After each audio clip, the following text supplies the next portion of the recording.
Alice A. Bailey lived from 1880 to 1949 and spent most of her time as a teacher and writer on themes of the occult, astrology, spirituality, and theosophy. She stated that the majority of her books were telepathically channeled through her by a spirit being who she believed to be a master of wisdom. Initially she just referred to the being as the Tibetan, or by the initials DK. Later she called it Jwal Khul. She showed the same kind of mental disturbance that we've seen in other occultists in the past. As a child, Bailey was deeply unhappy and attempted suicide on 3 occasions, once when she was 5, then when she was 11, and the third time at an unspecified time before the age of 15.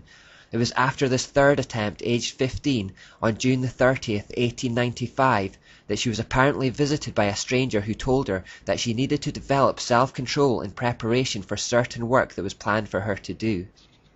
Coming from an Anglican background, she initially believed this man to be Jesus, but later identified him as a spirit called Master Kuthumi after she went to the occult Theosophical Society and saw a portrait of him hanging on the wall.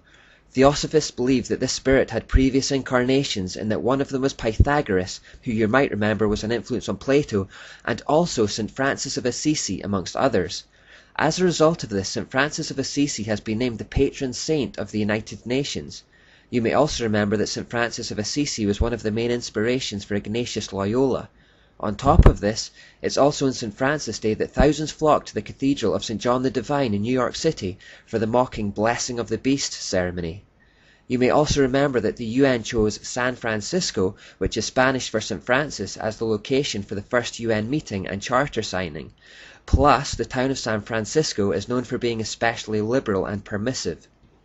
I haven't done any research into St. Francis, so I don't know why he keeps popping up and why he holds such a special place in the hearts of occultists, but there is clearly some reason for these links. Because Alice Bailey initially thought this demonic spirit was Jesus, we see once again the ability of Satan to disguise himself as an angel of light.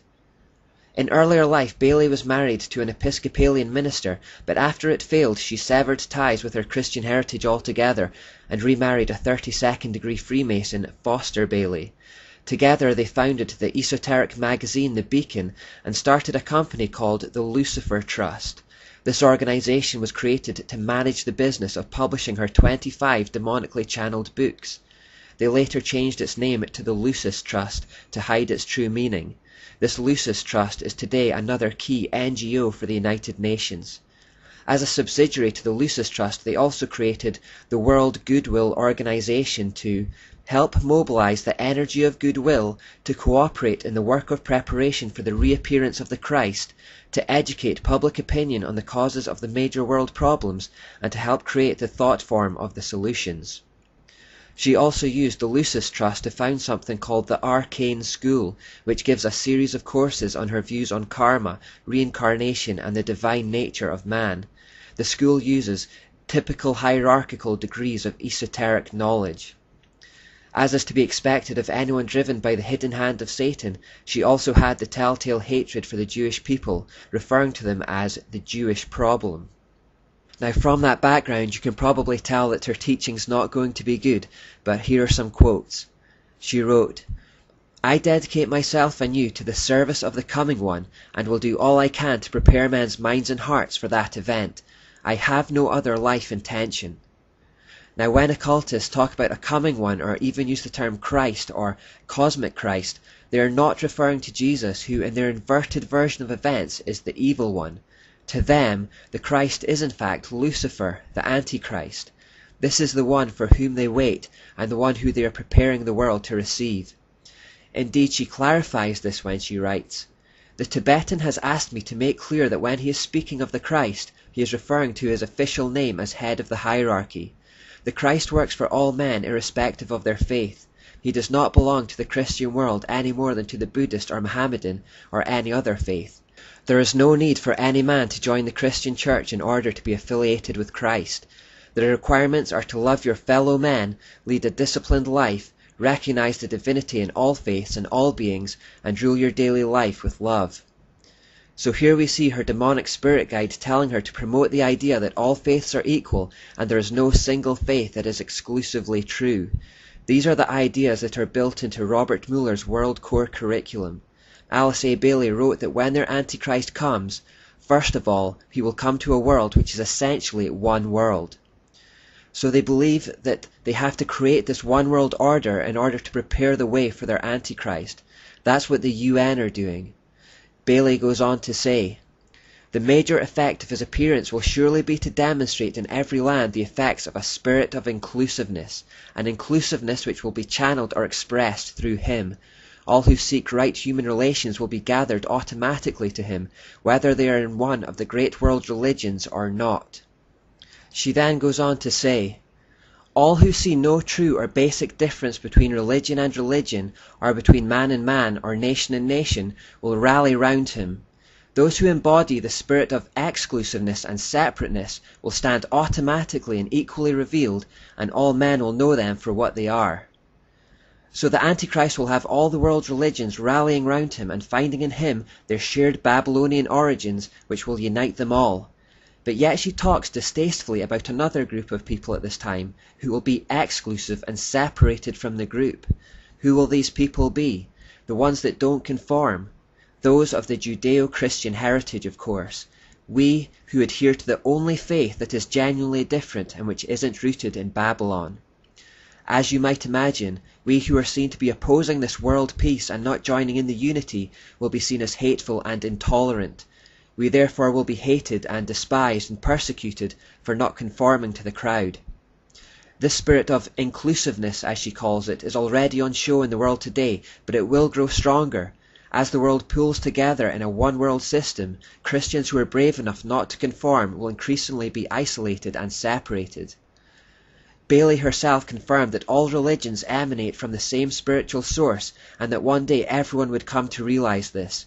As they do so, she predicted that the world would see the emergence of a universal world religion and new world order. She said that this was no distant dream, but was actually happening even in her own time. She wrote, "There will not be any dissociation between the universal church, the sacred lodge of all true Masons, and the inner circles of the esoteric societies. In this way the goals and work of the United Nations shall be solidified, and a new Church of God, led by all the religions and by all the spiritual groups, shall put an end to the great heresy of separateness." All forms of Freemasonry and all the false religions and philosophies of the world that have their roots in Babylon will one day come together under a single banner. This is the essence of postmodernism. People are moving away from outright atheism and returning to ancient religion. Bailey refers specifically to the United Nations again, saying, "Evidence of the growth of the human intellect along the needed receptive lines can be seen in the planning of various nations and in the efforts of the United Nations to formulate a world plan. From the very start of this unfoldment, 3 occult factors have governed the development of all these plans." Bailey doesn't reveal what these 3 occult factors are, but the main point is that she is explicitly revealing the occult nature of the UN and their plans to implement a one-world religious system. She again goes on to say, "Within the United Nations is the German seed of a great international and meditating, reflective group, a group of thinking and informed men and women in whose hands lie the destiny of humanity.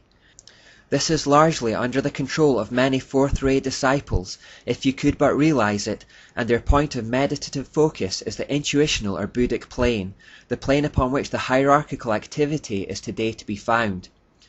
Again, I don't know too much about this astrological system of which she speaks, and I don't think we need to go too much into it, but it's interesting that this fourth-ray discipline has the name Harmony Through Conflict, and is connected with the moon. So she's basically referring to the Hegelian principle and Ashura. And because we've always looked at the sun and moon in tandem, the sun in this astrological system of Bailey's apparently belongs to the second ray, which represents seeing beyond differences into unifying principles. Again, a feature of our time. Remember, Robert Mueller said that the basis of his educational ideas came from Alice A. Bailey. These are the ideas that the UN gave him an award for, and these are the ideas that the UN wants to be filtered into every school around the world so that coming generations of children will grow up with this mindset.